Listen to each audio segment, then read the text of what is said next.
मुस्लिम मतलब इस बात पर वोट नहीं करता, उसको परेशानी नहीं है, प्रॉब्लम नहीं है कि मस्जिदों के ऊपर बुलडोजर चलाया जा रहा है। ये किसी मुसलमान को ही टांगों पे तेल लगा के तैयार कर देंगे खड़ा। क्या समझ रहे तुम उन्हें? नेताओं को क्या समझ रहे? किसी मुसलमान को इसका आगे खड़े कर देंगे, इकरा के तेल लगा के टांगों पे। अच्छा, गया कौन खड़ा कर देगा? भाजपा वाले या यो। नमस्कार, द दस्तक 24 में आपका स्वागत है। मैं हूं अखिलेश। इस वक्त मैं पश्चिमी उत्तर प्रदेश का जो सबसे हॉट सीट माना जाता है वो कैराना है। कैराना में आ गया हूं। समाजवादी पार्टी ने कैराना में इकरा हसन को, नाहिद हसन की बहन इकरा हसन को चुनाव मैदान में उतार दिया है। यहाँ पर मुस्लिम और जाट वोटों का समीकरण है। मुस्लिम और जाट के वोटों से जीत तय होती है, यानी मुस्लिम और जाट के जो सबसे ज़्यादा परसेंट वोट रहते हैं उसी से जो किसी भी पार्टी में हो जाते हैं तो जीत तय हो जाती है। हमारे साथ कुछ बुजुर्ग लोग हैं, कुछ युवा लोग भी हैं और इस क्षेत्र के जानकार लोग भी हैं। इनसे बात करेंगे और जानेंगे कि ये कैराना में चूँकि 2024 का लोकसभा चुनाव जल्द आ रहा है, कैराना को लेकर क्या सोचते हैं। जो पिछला कार्यकाल है, भारतीय जनता पार्टी के मौजूदा सांसद हैं, उन्होंने क्या कार्य किए हैं, या फिर अगला सांसद कौन होना चाहिए। या तो अगर कुत्ते को भी टिकट घेर दे गले में जब भी जीत जाएगी वो कैराना में। हाँ, कैराना में कुत्ते गले मान दे तो अगर ना जीत की जब गई। विधानसभा तो नाहिद हसन जीत गए थे। कौन से नाहिद हसन? नाहिद उसके सामने कैंडिडेट कमजोर था, कैंडिडेट कमजोर था तो जीत गए थे। हाँ जी। यानी कि यहाँ के जो मुस्लिम है उनका वोट बैंक जाट कहाँ भेज देव गए। भाजपा ने अपनी गोद में घेर ली उन्हें, फिर कहाँ जीत जाएगी वो। इकरा को जिसको तुम कह रहे हो वो नंदन पढ़ी हुई है और वहाँ पढ़ी हुई है। नंदन तो वैसे भी पढ़ा हुआ है। नंदन कौन नहीं जानता, आज पैदा बच्चा हो जो नंदन तो वो भी जाने। खैर तो क्या इस हमारे वास्ते हमारे बच्चे के लिए क्या करा आपने यहाँ, मतलब तो क्या करा। एक यहाँ बच्चों की शादी हुआ है, वो गरीब लोग शादी कर लें, उसके 1100 रुपये थे। उसकी जो कटे थी पर्ची 1100 रुपये कटे थी। किस चीज की पर्ची? एक बारात करेगा और यहाँ को चल गया 1100 रुपए। पहले 1100 थे, पहले 1100 दीजिए, फिर उसमें आप ईब इन्होंने जो है जिनकी तुम तारीफ कर रहे जी, तारीफ नहीं कर रहा हूँ चाचा, मैं पूछ रहा हूँ उनका नाम क्यों ले रहे? ये तारीफ नहीं कर, उनका नाम क्यों ले रहे फिर आप? मैं भाई जाहिर सी बात चुनाव मैदान में है, चुनाव की बात होगी। भारतीय जनता पार्टी का कोई चुनाव मैदान में तो मैं भी आ सकूँ, क्या उन्हीं कोई जरूरी है जो नंदन पढ़े हुए हैं? आना चाहिए। नहीं मगर नंदन पढ़े हुए लड़ सके? क्या लग रहा है हम नहीं लड़ सकते इलेक्शन? क्यों नाराजगी क्यों है मुस्लिम परिवार इस पर? क्या भारतीय जनता पार्टी पे बात नाराजगी की नहीं है, मैंने जो पूछा उसका तो जवाब दो। ये क्यों कर दिए इतने पैसे इन्होंने? इसी परिवार ने तो करे। क्या गरीब को नहीं अपनी बच्चे की शादी करना है? पैसे भी सफाई के उन्हीं से ले रहे। 5 किलो शराब दो उन्हें वहाँ से सफाई करने के नाम का, क्यों दो? उस पर क्या डंडे लड़के वाले पे? तो इस बार लग रहा है कि चुनाव डगमगाएगा, फिर वही रिपीट नहीं होगी, रिपीट हो जाएगी। हो गया है तो काम, रिपीट हो जाएगी। वो अजीत का लड़का ठोकरों में बेचता फिर रहा अपने जो दो के MP पंपी हैं, वो अजीत भी बेंचा करता और ये लमडे ने भी वही काम ले लिया। अच्छा, बांट दिए मुसलमानों को, जट्टों को। सीट कहाँ चली जाएगी भी? गए कहाँ जाएगी? कहाँ जाएगी? भाजपा में जाएगी और कहाँ जाएगी? मुस्लिम भी भाजपा में जाएगा और क्या करे, क्या करेगा और क्यों खाएगा उसे वोट को? यहाँ का मुस्लिम मतलब इस बात पर वोट नहीं करता, उसको परेशानी नहीं है, प्रॉब्लम नहीं है कि मस्जिदों के ऊपर बुलडोजर चलाया जा रहा है। ये किसी मुसलमान को ही टांगों पे तेल लगा के तैयार कर देंगे खड़ा। क्या समझ रहे तुम उन्हें? नेताओं को क्या समझ रहे? किसी मुसलमान को इसका आगे खड़े कर देंगे, इकरा के तेल लगा के टांगों पे। अच्छा, गया कौन खड़ा कर देगा? भाजपा वाले या यो जय सिंह, किसी को भी कर देंगे। बस क्या बोल रहे हैं सर? कौन खड़ा कर देगा? भाजपा खड़ा कर देगी।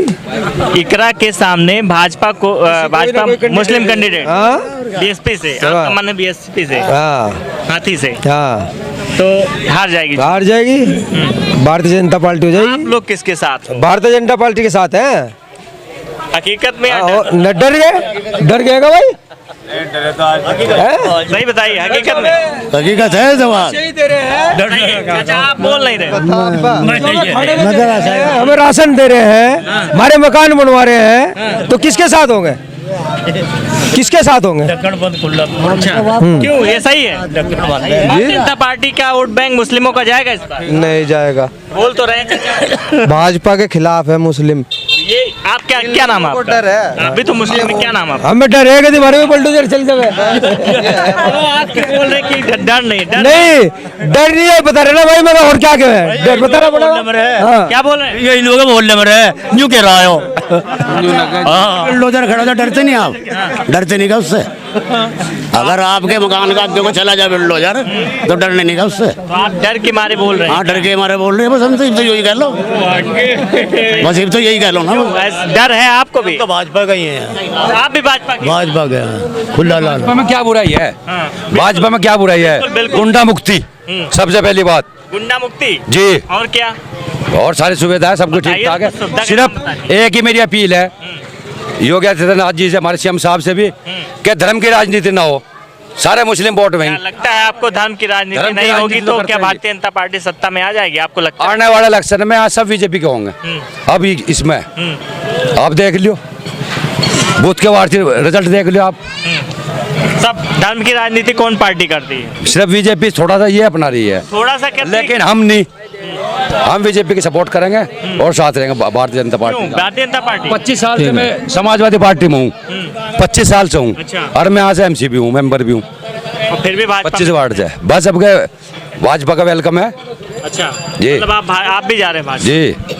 तो अकेले जाएंगे और सभी को? नहीं, सब जाएंगे, सबको लेके जा रहे हैं? सबको लेके जाएंगे जी। क्या कह रहे हैं भैया? क्या ये हकीकत? हाँ ठीक है, सब लोग भारतीय जनता पार्टी में जा रहे हैं? बिल्कुल जी बिल्कुल। अभी जी से आप भी? नहीं, ये तो बोल रहे हैं कि सारे मुस्लिम भारतीय जनता पार्टी में जा रहे हैं। चुनाव परिणाम आएगा तब देख लेना आप।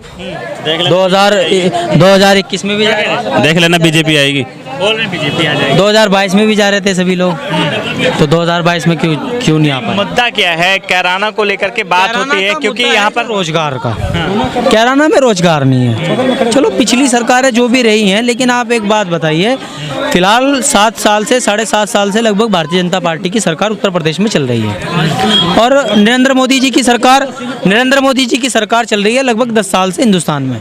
आप मुझे ये बताइए कि जिला शामली के अंदर, कैराना के अंदर लगभग 1.25 लाख वोट है, और कैराना का लगभग कोई 30-35 हज़ार आदमी डेली अप डाउन करता है पानीपत। यहाँ जो असली मुद्दा है वो मुद्दा ज़मीनी हकीकत जो है वो रोजगार का है, शिक्षा का है। कई गांव कैराना विधानसभा में ऐसे हैं जो इनमें सरकारी प्राइमरी स्कूल तक नहीं है। कैराना विधानसभा मेरा सवाल ये है आप लोगों से, आप भी युवा हो, आप सरकार को किस नज़र से देखते हो? सरकार किस लिए बनाई जाती है? क्या काम करने के लिए बनाई जाती है? आप जानते हो इसको? बताओ। नहीं, मैं नहीं जानता। नहीं जानते? मैं झक मारू। आप जानते हो जी, किस लिए बनाई जाती है? सरकार इसलिए बनाई जाती है कि हम सभी लोगों को साथ लेकर चल सकें। भाई जिन लोगों को, गरीब हो चाहे वो मजदूर हो, दलित हो, अल्पसंख्यक हो, आदिवासी हो, सभी को एक साथ लेकर चल सके, लेकिन इस सरकार में ऐसा नहीं है। ये सरकार केवल और केवल दलबल की सरकार है, और ये दलबल से चलती है। लेकिन आप मुझे एक बात बताइए कि मजदूर आदमी, गरीबों को क्या इन्होंने बेनिफिट दिया? 15 लाख का वादा किया था, वो 15 लाख बता दीजिए आप किसके अकाउंट में आए। और रही बात, इन्होंने 2.5 लाख सालाना रोजगार देने का वादा किया था, वो अभी तक किसी को नहीं मिला है। और एक वादा इन्होंने ये आरोप जो है यहाँ की जो इकरा हसन है, यहाँ के जो नाहिद हसन है, उन पर भी तो लगा रहे हैं। अभी चाचा बोल रहे हैं कि उन्होंने अभी 1100 रुपये थे, अब 3100 रुपये वसूल रहे हैं विवाह मंडप के। देखिए, वो नगर पालिका का मामला है, और इकरा हसन कई कैराना की चेयरमैन रही है। हार गए थे? नहीं, वो चेयरमैन ही लड़ी नहीं है कैराना से, और वो चेयरमैन भी भारतीय जनता पार्टी के समर्थित उम्मीदवार थे, अजय नवरसन जी, सबको मालूम है। तो इसमें कसूर किसका है? स्वर्गीय बाबू गम सिंह जी ने कैराना का चेयरमैन बनाया था, भारतीय जनता पार्टी ने उनके सामने कोई कैंडिडेट नहीं था। पूर्व सांसद ने, जो उस वक्त सांसद थे स्वर्गीय बाबू गम सिंह जी, उन्होंने घर घर जाकर वोट मांगने का काम किया था। तो आप ऐसे इकरा पर या इकरा हसन के परिवार पर आप ऐसे विलेम नहीं लगा सकते। देखिए, फिलहाल वो किसी भी पार्टी में, लेकिन उस वक्त पे भारतीय जनता पार्टी के समर्थित उम्मीदवार थे। क्या मुद्दा होना चाहिए? क्योंकि जिस तरीके से आप देख रहे हैं, विकास के नाम पर बात नहीं हो रही है, शिक्षा के नाम पर बात नहीं हो रही, रोजगार के नाम पर बात नहीं हो रही है, सिर्फ सवाल मंदिर मस्जिद का आ रहा है। तो एज ए युवा क्या सोचते हैं? देखिए, हम लोग यही सोचते हैं कि हम ऐसी सरकार को लाना चाहते हैं जो सभी को समानता का अधिकार दे, जो सभी को साथ लेकर चलने के योग्य हो। आप भारतीय जनता पार्टी बोल रहे हैं कि भारतीय जनता पार्टी के साथ हम लोग जा रहे हैं, कुछ तो अच्छा लगा होगा भारतीय जनता पार्टी में। क्या अच्छा लग रहा है कि जो और चीज़ और सरकारें नहीं कर रही थी, भारतीय जनता पार्टी कर रही है, उसके साथ जाना चाहिए एज ए मुस्लिम आपको?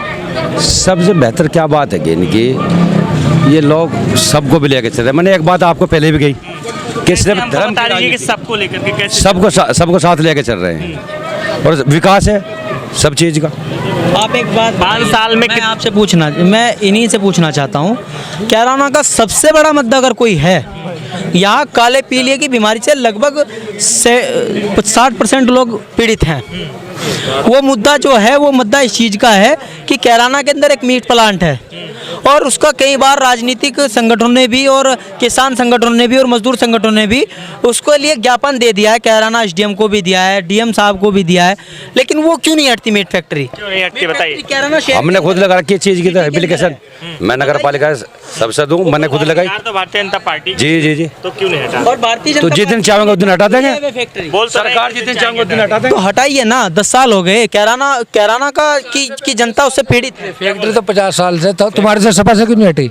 सपा से क्यों नहीं हटी? वो वहाँ आबादी नहीं थी उस वक्त, वहाँ पर आबादी नहीं थी। आप किसी से भी पूछ सकते हो वहाँ पे जाके, आबादी वहाँ पर अभी भी वहाँ थोड़ी आबादी है, लेकिन आबादी फिलहाल है वहाँ, लेकिन 10 साल पहले आबादी नहीं थी वहाँ पर। जनसंख्या वहाँ पर इससे पर वो एक क्या लगता है आपको, जब आप बोल रहे थे अभी कि सबको साथ लेकर के चल रही है, आपने देखा होगा अभी राम मंदिर बना, जी ठीक, फिर आया बनारस का मुद्दा, जी, जी। फिर मथुरा का मुद्दा, जी। अभी आपने हल्द्वानी में देखा होगा जी, मस्जिद गिरा गई, उसके लिए कोई परमिशन नहीं दिया, कुछ आदेश नहीं दिया गया, कुछ सूचना नहीं दी गई। दिल्ली में मेहरौली में मस्जिद रातों रात गिरा दी गई। आप बोल रहे हो कि सिर्फ मंदिर कितनी गिराई गई? किसी कानून के हित में उन्होंने करा हुआ काम, वैसे तो कर नहीं सकते। नहीं, आप बताइए ना, बगैर कानून के कर देंगे वैसे ही। बताइए आप कौन सा कानून है, बताइए कौन सा कानून है? मस्जिद टूटे आप इससे खुश हो क्या? नहीं, आप एक बात बताइए। नहीं, मंदिर टूटनी मस्जिद टूटने आप इससे खुश हो क्या? मैं खुश नहीं हूँ, मैं पूछ रहा हूँ सवाल। नहीं, मैं- सर, मैं एक मिनट। इनसे पूछना चाहता हूँ। मैं जी जी पूछ रहे हैं, जवाब तो दीजिए। मंदिर मस्जिद है, वो उनका अपना है, जो भी कोई काम होगा मंदिर उससे यहाँ पर मस्जिद तो बनवा रहे हैं, वे मस्जिद बन को रोक दो। जो 5 करोड़ जमीन दी उन्होंने और मस्जिद बनने की उसकी वहाँ बुनियाद टेक दी, तो उनको रोक राजनीति दें। आस्था से जुड़ी होकर के या सुप्रीम कोर्ट आस्था से जी, जी। जुड़ी होनी चाहिए। जी सुप्रीम कोर्ट ने तो ना करी थी, सुप्रीम कोर्ट ने वहाँ बाबरी मस्जिद है। क्या बोल रहे बताइए इधर जो हल्द्वानी में जो मस्जिद टूटे इससे खुश है क्या? खुश है क्या बताइए? नहीं नहीं, किसी के भी धर्म को ठेस पहुँचानी ये एक बात नहीं है कि ये बात ठीक नहीं है। देखिए, आप मुझे एक बात बताइए, वो आस्था से जुड़ा हुआ मुद्दा है कि यहाँ हिंदुस्तान में लगभग 30 करोड़ मुसलमान हैं। 30 करोड़ के लोगों की आस्था के साथ आप खिलवाड़ करोगे? चंद वोट लेने के लिए, 5 साल की कुर्सी लेने के लिए आप 30 करोड़ लोगों की आस्था से खिलवाड़ करोगे? हैं? क्या यही सरकार में आने का, क्या यही जाइए मत, 1 मिनट रुक जाइए। आने का उद्देश्य था? सवाल रोजगार को लेकर के है, रोजगार को लेकर के बात कर रहे हैं। रोजगार की रोजगार शहर के के लिए क्यों अंदर काम नहीं करते? रोजगार शहर के हमारे यहाँ कमी है, रोजगार के लिए वाकई में ही लोग बाहर जाते हैं काम करने के लिए। रोजगार के लिए कमी है, फैक्ट्री कुछ चाहिए कि तो यहाँ बताइए कि क्या चीज के लिए आप एक बात, बहुत ज्यादा- बीजेपी तो 10 साल चाहिए यहाँ, उससे पहले तो और ही पार्टी थी। मैं खुद समाजवादी का 25 साल से सिपाही रहा, बीजेपी के किस काम से मैं खुश हैं? सिपाही रहा, मैं खुद सिपाही हूँ, मुझे पता होगा अपनी पीड़िता। मैं आपको क्या बताऊँ?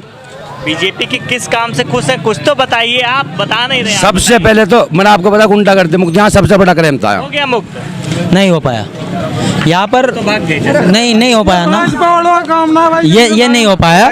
गुंडा मुक्त कैसे हो जाएगा? आप मुझे एक बात बताइए ना, ये लोग सिर्फ और सिर्फ ठगने की राजनीति करते हैं। पहले ये जुमला कहते थे, इन्होंने चुनाव जीतने के बाद कहा कि ये चुनावी जुमला है। अब ये कहते हैं कि मोदी की गारंटी, वही चुनावी जुमले को इन्होंने मोदी की गारंटी बना दिया। एक गारंटी तो बताइए भैया, कौन सी गारंटी पे पूरे उतरे आप? यदि बहुजन समाज पार्टी से मुस्लिम कैंडिडेट उतर जाता है तब तो भारतीय जनता पार्टी जीत जाएगी। देखिए मेरी बात सुनिए, आपको मैं बताऊं, यहाँ पर पूर्व में भी कैंडिडेट उतर चुके हैं और पहली बात तो कोई बहुजन समाज पार्टी का यहाँ लीडर नहीं है, संगठन ही नहीं है, तो कहाँ से लीडर आएगा? और दूसरी बात, काट देगा, अगर मुस्लिम हराएगा तो वोट तो काटेगा ना, 10-15 हज़ार तो वोट लेके जाएगा। निश्चित काटेगा, निश्चित काटेगा। वोट तो आप सपा का ही काटेंगे। देखिए बिल्कुल गठबंधन का वोट काटेगा। हम समाजवादी की बात नहीं कर रहे, हम इंडिया गठबंधन की बात कर रहे हैं। वोट इंडिया गठबंधन का कटेगा, निश्चित कटेगा।